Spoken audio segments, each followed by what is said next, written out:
This story was sent to me by Nurse Keeb, and it is coming out of Alabama. And I can honestly say this is my first time ever hearing about this story. So in this picture, you see a man by the name of Aaron Smith, and he was just recently sentenced to 14 years in prison for fatally shooting a man by the name of Greg Gunn. I'm only going to assume that Greg Gunn was probably a black man. I'm not entirely sure. They haven't specified what his social construct is.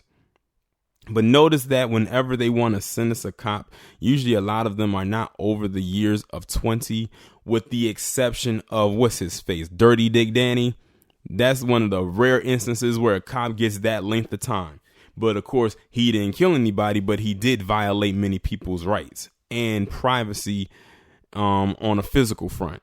But let me go ahead and get into this story. Former Montgomery police officer Aaron Cody Smith has been sentenced to 14 years. Smith was found guilty of manslaughter for the fatal shooting of Greg Gunn in November. Retired Judge P.B. McLaughlin issued his sentencing ruling Wednesday morning at the Montgomery County Courthouse. Friends, family, and city leaders filled the courtroom for the hearing. We let the law work in our favor. We believe in the justice system, and it works. And I would like to thank everybody for believing the law as we do. And you can still have a great outcome and believing in nonviolence. Greg Gunn's brother Franklin Gunn said. Franklin joined siblings Kimberly and Kenneth Gunn in pleading with the judge for the maximum sentence of 20 years for Smith. The Gunns painted a picture of their brother, calling him their father figure and best friend. When you eliminate a bad apple, we can move as a state and people can be proud. I am proud to say, sweet home Alabama, this is my home, Kenneth Gunn said. Next, Smith and his attorney Mickey McDermott took to the stand, with Smith apologizing to the family for their loss. He said he never intended to kill Gunn. It's a tragedy that our community has lost Mr. Gunn, his family has lost Mr. Gunn, and this community has lost a dedicated officer. Montgomery County District Attorney Darrell Bailey gave credit to the 12 members of the Dale County jury that convicted Smith of manslaughter. He says he believes justice has been served, and we have worked tirelessly many hours in making sure that the Gunn family received justice, and I think today they received that justice. Bailey had asked for the maximum sentence in the case, which would have been 20 years. So they only knocked 6 years off. I mean, why not just throw the whole 20 at him if that was the case? We're a little disappointed. We wanted the max. We thought he deserved the max. I have maintained this defendant should not be treated any differently than any other defendant that comes through this courthouse, but we are satisfied with the sentence, Bailey said. McDermott says the defense is already prepared to file an appeal, of course. He's incarcerated now. He still maintains his innocence and still looks forward to his next day in court. The defense is seeking an appeals bond, which would keep Smith out of jail while an appeal is made. Bailey says he still feels like he has a strong enough argument to keep Smith behind bars. Now, looking at this and reading it, I'm almost convinced now that maybe this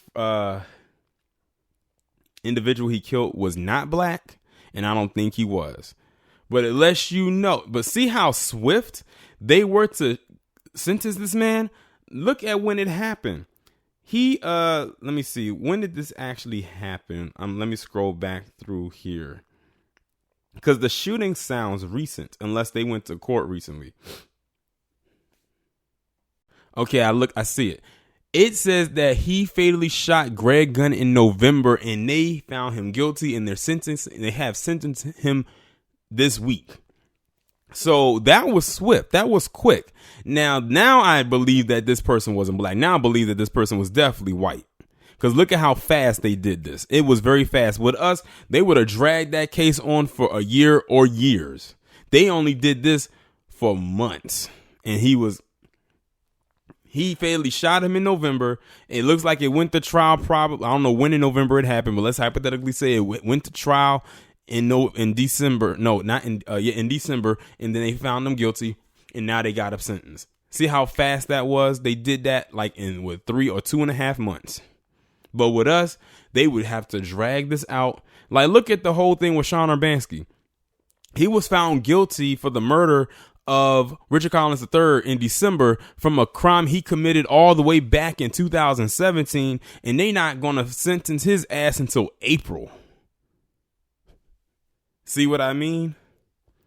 But it just it's amazing how everything works for people depending on who you are and apparently how you look.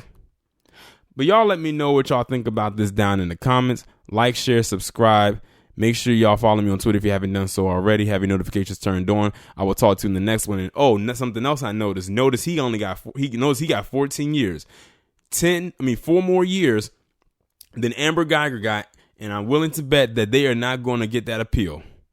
With her, on the other hand, and with how her damn family want to act, they probably are. And also notice, I'm sure that the family to the one who was killed did not give them a hug. I'm sure the judge didn't hug him either, and all of that other stuff and all that clownery that the John family did on with Amber Geiger.